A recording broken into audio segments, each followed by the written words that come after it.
ಜೀವನದಲ್ಲಿ ಪರೀಕ್ಷೆ, ಸತ್ವ ಪರೀಕ್ಷೆ ಅನ್ನೋದು ದೇವರು ಅವಾಗವಾಗ ಮಾಡ್ತಾನೆ ಇರ್ತಾನೆ, ಪ್ರತಿಯೊಬ್ಬರಿಗೂ ಆಗ್ತಾನೆ ಇರುತ್ತೆ. ಕೆಲವ್ರಿಗೆ ಸುಲಭವಾಗಿರುತ್ತೆ, ಕೆಲವ್ರಿಗೆ ಕ್ಲಿಷ್ಟವಾಗಿರುತ್ತೆ, ಏನು ಮಾಡೋಕ್ಕಾಗಲ್ಲ.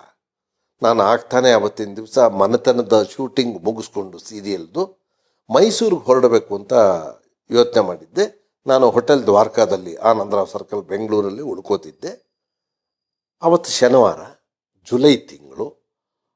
ಆವತ್ತಿನ ದಿವಸ ನಾನು ಹೊರಡಕ್ಕೆ ಮುಂಚೆ ಗಣಪತಿ ದೇವಸ್ಥಾನಕ್ಕೆ ಹೋಗಿ ನಮಸ್ಕಾರ ಮಾಡಿ ಅಣ್ಣಮ್ಮನ ಟೆಂಪಲ್ಗೆ ಹೋಗ್ಬೇಕು. ನಮ್ಮ ತಾಯಿ ಹೇಳಿದರು, ಗ್ರಾಮ ದೇವತೆ ಅಣ್ಣಮ್ಮನ ಟೆಂಪಲ್ಲು, ಅಲ್ಲಿ ಹೋದಾಗ ಒಂದು ಸಲ ಹೋಗ್ಬಿಡಪ್ಪ ಅಂತ.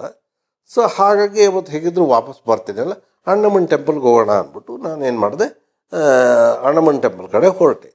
ನಾವು ಹೊರಟು ಒಂದು ಸ್ವಲ್ಪ ದೂರಕ್ಕೆ ಮೂವಿ ಲ್ಯಾಂಡಿಗೆ ಮುಂಚೆನೆ ಆನಂದರಾವ್ ಸರ್ಕಲಿಂದ ಬರ್ತಾ ಎದುರುಗಡೆ ಒಂದು ಕರಿ ಹಸು ಬಂತು. ನಮ್ಮ ಮನೆಗೆ ಪ್ರತಿನಿತ್ಯ ಹಸುಗಳು ಬರುತ್ತೆ. ಆ ಹಸುಗೆ ಏನಾರ ಕೊಡ್ತೀವಿ, ಅದು ನಮಗೆ ಮುಂಚೆಯಿಂದನೂ ಒಂದು ಅಭ್ಯಾಸ ಆಗಿದೆ. ಸರಿ, ಏನಾರು ಕೊಡಬೇಕಲ್ಲ ಅಂದ್ಬಿಟ್ಟು ಮೂವಿ ಲ್ಯಾಂಡ್ ಎದುರುಗಡೆ ಒಂದು ಸಣ್ಣ ಅಂಗಡೀಲಿ ಬಾಳೆಗೊನೆ ಕಾಣಿಸ್ತು. ಅದನ್ನು ತೊಗೊಂಡು ಬಂದು ಹಸುಗೆ ಕೊಟ್ಬಿಟ್ಟು ಮುಂದಕ್ಕೆ ಹೋಗ್ತಾ ಇದ್ದೀನಿ. ಹಿಂದ್ಗಡೆಯಿಂದ ಬಂದು ಒಬ್ಬ ಕಾರ್ನವನು ಕೂತ್ಬಿಟ್ಟ. ಗುದ್ದಿದ್ದು ನನ್ನ ರೈಟ್ ಲೆಗ್ಗು ಹಿಂಗೆ ಟ್ವಿಸ್ಟ್ ಆಗೋಯ್ತು. ನಾನು ಹಿಂಗೆ ಸಿಕ್ಕಾಕೊಂಬಿಟ್ಟೆ. ನನ್ನ ರೈಟ್ ಲೆಗ್ ಮೇಲೆ ಫ್ರಂಟ್ ವೀಲ್ ಹತ್ತಬಿಡ್ತು. ಅಯ್ಯ ಅಂತ ಅಂದ್ಕೊಂಡೆ. ಕೊನೆ ಆ ಕಾರ್ನವನು ಬ್ರೇಕ್ ಹಾಕಿ ನಿಲ್ಲಿಸ್ದ. ಅವನು ಬಹುಶಃ ಒಂದು 20 ಕಿಲೋಮೀಟರ್ ಸ್ಪೀಡಲ್ಲಿದ್ದೇನು, ನಿಲ್ಲಿಸೋ ಸ್ಪೀಡಲ್ಲಿ. ಅವನೇನು ಫಾಸ್ಟಾಗಿ ಬಂದು ಗುದ್ದಿಲ್ಲ. ಜೋರಾಗಿ ಬಂದು ಗುದ್ದಿದ್ರೆ ಬಹುಶಃ ನಾನು ಇರ್ತಾನೆ ಇರಲಿಲ್ಲ. ಆ ಟೈಪು. ಕೊನೆಗೆ ಹಾಗಾಯಿತು. ಆಮೇಲೆ ನಾನು ಕಾಲು ಹಿಡ್ಕೊಂಡು ಕೆಳಗಡೆ ಕೂತಿದ್ದೆ. ಒಂದು 10-15 ನಿಮಿಷ ತಲೆನೇ ಎತ್ತಲಿಲ್ಲ, ನೋವು ತಡಿಯೋಕ್ಕಾಗ್ತಿಲ್ಲ. ರೈಟ್ ಲೆಗ್ಗು ನೀವು ಗಮನಿಸಿದ್ರೆ ಗೊತ್ತಾಗುತ್ತೆ, ನನ್ನ ರೈಟ್ ಲೆಗ್ ಸ್ವಲ್ಪ ಹೀಗೆ ತಿರುಗಿದೆ. ಸರ್, ಅದಾದ ಇನ್ಸ್ಟೆನ್ಸಿಂದನೇ ಕೊನೆಗೆ ನಾನು ತಲೆ ಎತ್ಕೊಂಡಿಲ್ಲ. ಯಾವನೋ ಡಾವ್ ಕಾಯಿಸ್ತಿದ್ದೀನಿ ಹಾಗೆ ಹೀಗೆ ಅಂತ ಅವನು ಡ್ರೈವರು ಅಂದರೆ ಆ ಕಾರ್ ಓನರು ಅಂತಿದ್ದ. ಅದು ಯಾವುದೋ ಒಂದು ಹೆಣ್ಣಿನ ಜೊತೆ ಬಂದಿದ್ದ. ಅಲ್ಲೆಲ್ಲ ಜನ ಮುತ್ಕೊಂಡಿದ್ದಾಗ ನಾನು ಲೆಫ್ಟ್ ಸೈಡಲ್ಲಿ ಹೋಗ್ತಿದ್ದೀನಿ, ಬಂದು ಗುದ್ದಿದ್ದಾನೆ ಅಂದ್ಬಿಟ್ಟು ಆಮೇಲೆ ಡ್ರಾಮಾ ಮಾಡ್ತಿದ್ದೆ ಅನ್ಕಂಡ್ರಿ ಅಂತಂದ್ರು ಅಂದ್ಬಿಟ್ಟು ತಲೆ ಎತ್ತಿದ್ದಾರೆ. ನಾನು ಯಾಕ್ರಿ ಡ್ರಾಮಾ ಮಾಡಲಿ ಅಂತ ತಲೆ ಎತ್ತದೆ. ತಕ್ಷಣ ಅಲ್ಲಿದ್ದವರೆಲ್ಲ ಗುರ್ತಿಡ್ಬಿಟ್ಟು, ಶಂಕರಣ್ಣ ಕಣ, ನಮ್ಮ ಅಶ್ವತ್ಥರ್ಮ ಕಣ, ಈ ಕರ್ಲ ಅವನಿಗೆ ಅಂತ ಶುರು ಮಾಡಿದ್ರು. ಓಡಿಬೇಡಪ್ಪ, ಓಡಿಬೇಡಿ. ನನಗೆ ಒಂದೇ ಒಂದು ಯೋಚನೆ ಇದ್ದಿತ್ತು, ನನಗೆ ಕಾಲದಲ್ಲ, ನನಗೆ ಯೋಚನೆ ಇದ್ದಿತ್ತು, ಇದುವರೆಗೂ ಯಾರು ಕೊಟ್ಟಿರಲಿಲ್ಲ, ಅಷ್ಟು ಅಡ್ವಾನ್ಸ್ ಕೊಟ್ಬಿಟ್ಟಿದ್ದಾರೆ. ಅದು ತೊಗೊಂಡ್ಬಿಟ್ಟಿದ್ದೀನಿ. ಆ ದುಡ್ಡೆಲ್ಲ ಖರ್ಚಾಗೋಗ್ಬಿಟ್ಟಿದೆ. ಏನು ಮಾಡೋದು ಒಂದು ಗೊತ್ತಾಗ್ತಿಲ್ಲ. ಅದು ಇಂಪಾರ್ಟೆಂಟ್ ಪಿಕ್ಚರ್ ಕೂಡ. ಒಬ್ಬ ಒಳ್ಳೆ ಡೈರೆಕ್ಟ್ರು, ಒಳ್ಳೆ producer, plus Vishnu sir hero. ಅವ್ರ ಜೊತೆಲಿ ಆ್ಯಕ್ಟ್ ಮಾಡೋವಂಥದ್ದು. ನನಗೆ ವಿಷ್ಣು ಸರ್ ಜೊತೆ ಆ್ಯಕ್ಟ್ ಮಾಡೋದಕ್ಕೆ ಅವಕಾಶ ಸಿಕ್ಕಿರೋದು ಭಾಳ ಕಡಿಮೆ. ಇಂಥದ್ರಲ್ಲಿ ಏನು ಮಾಡೋದು? HD ಕುಮಾರಸ್ವಾಮಿ ಅವ್ರದ್ದು ಪಿಕ್ಚರ್ ಅದು. ಅವರು ಪ್ರೊಡ್ಯೂಸ್ ಮಾಡಿರ್ತಕ್ಕಂಥದ್ದು ಪ್ರೇಮೋತ್ಸವ. ಇದು ಯೋಚನೆ ತಲೆಯಲ್ಲಿ, ಈ ನೋವಿಗಿಂತನೂ ಹೆಚ್ಚಾಗಿ. ಇಂಥ ಟೈಮಲ್ಲಿ ನಾನು ಏನು ಮಾಡಬೇಕು ಅಂತ ಗೊತ್ತಾಗದೆ ಅರ್ಧಂಬರ್ಧ ಹೆದರ್ಕೊಂಡು ಮಾಡಿಕೊಂಡು ಅವನ ಮೇಲೆ ಕೇಸ್ ಹಾಕಿದೆ. ಆಮೇಲೆ ಸೇಂಟ್ ಮಾರ್ತಾಸ್ಗೆ ಹೋದೆ, ಎಲ್ಲ ಆಯಿತು. ಆಮೇಲೆ ಇಲ್ಲಿ ತನಕ ಪ್ಲಾಸ್ಟರ್ ಹಾಕ್ಬಿಟ್ರು, ಫ್ರ್ಯಾಕ್ಚರ್ ಆಗಿದೆ ಅಂದ್ಬಿಟ್ಟು. ಆಮೇಲೆ ಹೋಯ್ತಲ್ಲಪ್ಪ ಪಿಕ್ಚರು, ದುಡ್ಡು ಬೇರೆ ಖರ್ಚು ಮಾಡ್ಕೊಂಬಿಟ್ಟಿದ್ದೀನಿ, ಏನು ಮಾಡೋದು ಅಂದ್ಬಿಟ್ಟು ದಿನೇಶ್ ಬಾಬು ಅವ್ರಿಗೆ ಫೋನ್ ಮಾಡಿದೆ. ಅವರು ಎಲ್ಲಿದ್ದಾರೆ ಅಂತ ತಿಳ್ಕೊಳಕ್ಕೆ. ಆಮೇಲೆ ಅವರು ಮೈಸೂರು ದಾಸಪ್ರಕಾಶ್ ಪ್ಯಾರಡೈಸ್ ಹೋಟೆಲಲ್ಲಿ ಇದೆ ಅಂತ ಗೊತ್ತಾಯಿತು. ಸರ್, ಈ ಥರ ನಾನು ನಿಮ್ಮನ್ನು ಭೇಟಿ ಆಗಬೇಕು ಅಂತ. ನಾನು ಈ ಥರ ಆಗಿದೆ ಅಂತ ಹೇಳಿದ್ರೆ ತಕ್ಷಣ ಆಯಿತು ಅಂದ್ಬಿಟ್ಟು ಕ್ಯಾನ್ಸಲ್ ಹೇಳ್ಬಿಟ್ರೆ ದುಡ್ಡು ಎಲ್ಲಪ್ಪ ಕೊಡೋದು? ಇದಕ್ಕೋಸ್ಕರ. ಅದು ಅಲ್ಲದೆ ಭಾಳ ಒಳ್ಳೆ ಡೈರೆಕ್ಟ್ರು Dinesh Babu, very good technician. ಆಮೇಲೆ ವಿಷ್ಣು ಸರ್ದು ದೊಡ್ಡ ಪ್ರೊಡಕ್ಷನ್ನು. ಏನಪ್ಪ ಇದು ಹೋಗ್ಬಿಟ್ರೆ ಏನು ಅಂತ ಕಳ್ಕೊಳ್ಳೋಕೆ ಇಷ್ಟ ಇಲ್ಲ. ಕೊನೆಗೆ ಹಾಗೂ ಹೀಗೂ ಮಾಡಿ ದಿನೇಶ್ ಬಾಬು ಅವ್ರನ್ನ ಮಾತಾಡಿಕೊಂಡು ನಿಮ್ಮನ್ನು ಪರ್ಸ್ನಲ್ಲಾಗಿ ಬಂದು ಭೇಟಿ ಮಾಡಬೇಕು ಅಂತ ಹೋಗಿ ಭೇಟಿ ಮಾಡಿದೆ. ಭೇಟಿ ಮಾಡಿದಾಗ ಫಸ್ಟ್ ಹೇಳಿದ್ದೆ, sir, I have got A problem. ಅವರು ಇಂಗ್ಲೀಷಲ್ಲೇ ಮಾತಾಡ್ತಿದ್ದು. ಇಂಗ್ಲೀಷಲ್ಲೇ ಹೇಳಿದೆ, ನಾನು ಈ ಥರ ನನಗೊಂದು ಚೂರು ಸಮಸ್ಯೆ ಇದೆ. ಏನು? ಸರ್, ಕ್ಯಾರೆಕ್ಟ್ರ್ ಬಗ್ಗೆ ತಿಳ್ಕೊಬೇಕು.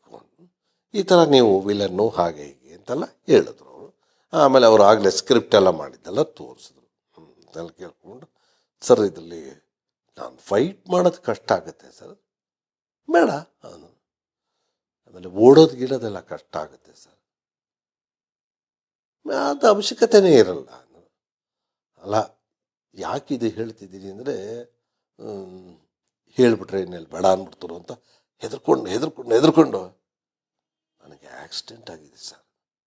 ಹೌದಾ? ವಾಟ್ ಹ್ಯಾಪನ್ ನಾನು ಸರ್ ಕಾಲ್ಗೆ ಎತ್ಬಿದ್ದು ಅಂದ್ಬಿಟ್ಟು ಅವಾಗ ಪ್ಯಾಂಟ್ ಹಿಂಗೆ ಎತ್ತು ತೋರಿಸ್ದೆ, ಇಲ್ಲಿ ತನಕ ಪ್ಲಾಸ್ಟರ್ ಹಾಕಿದ್ದಾರೆ. ಮೈ ಗಾಡ್, ಹೇಗೆ ಬಂದ್ರಿ ನಾನು ನಡ್ಕೊಂಡು ಬಂದೆ ಸರ್.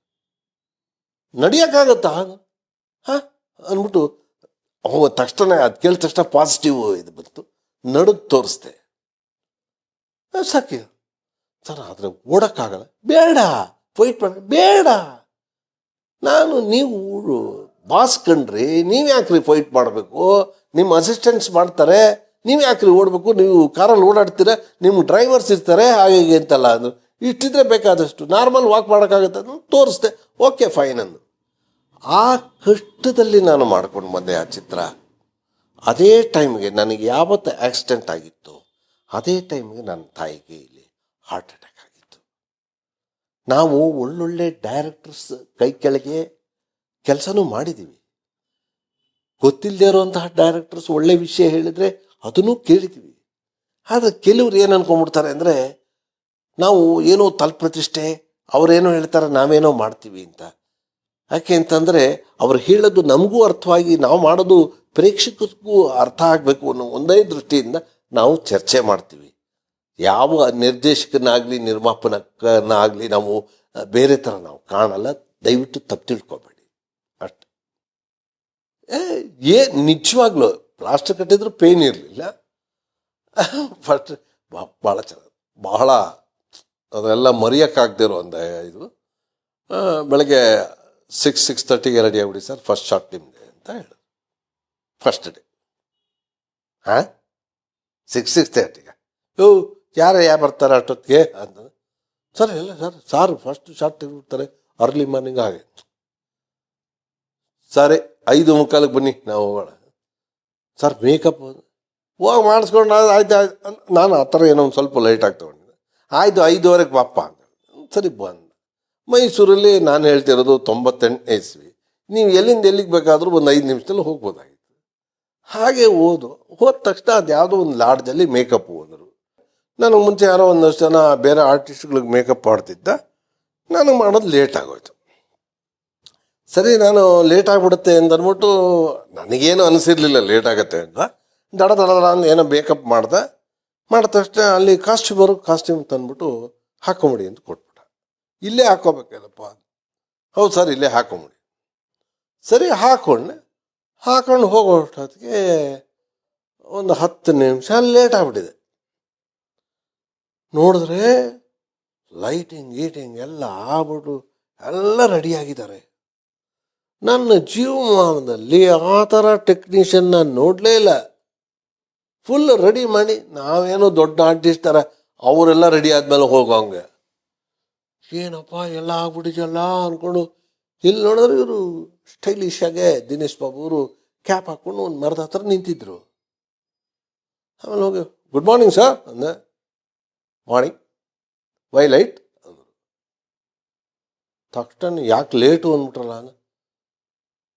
ಸರ್ ಅಲ್ಲಿ ಮೇಕಪ್ಗೆ ಹೋದೆ, ಮೇಕಪ್ ಮಾಡಿಸ್ಕೊಂಡು ಈ ಕಡೆ ಬಂದು ಇದಕ್ಕೆ. ಯಾಕೆ ನೀವು ಕಾಸ್ಟ್ಯೂಮ್ ಹಾಕ್ಕೊಂಡಿದ್ದೀರಾ ಅಂತ ಇಂಗ್ಲೀಷಲ್ಲಿ ಕೇಳಿದ್ರು. ಸರ್ ಅಲ್ಲೇ ಕೊಟ್ಟರು ಹಾಕ್ಕೊಂಡೆ. ನೀವು ಅಲ್ಲಿಂದ ಹಾಕೊಂಬಂದ್ರೆ ಐರನ್ ಮಾಡಿದ್ದ ಕ್ರೀಸ್ ಎಲ್ಲ ಹೋಗುತ್ತೆ, ತಿರ್ಗಾ ಸುಕ್ಕಾಗತ್ತೆ, ಕ್ಯಾರೆಕ್ಟ್ರ್ ತೊಂದರೆ ಆಗುತ್ತೆ ಅಂತ ಭಾಳ ಕೂಲಾಗಿ ಮಾತಾಡಿದ್ರು.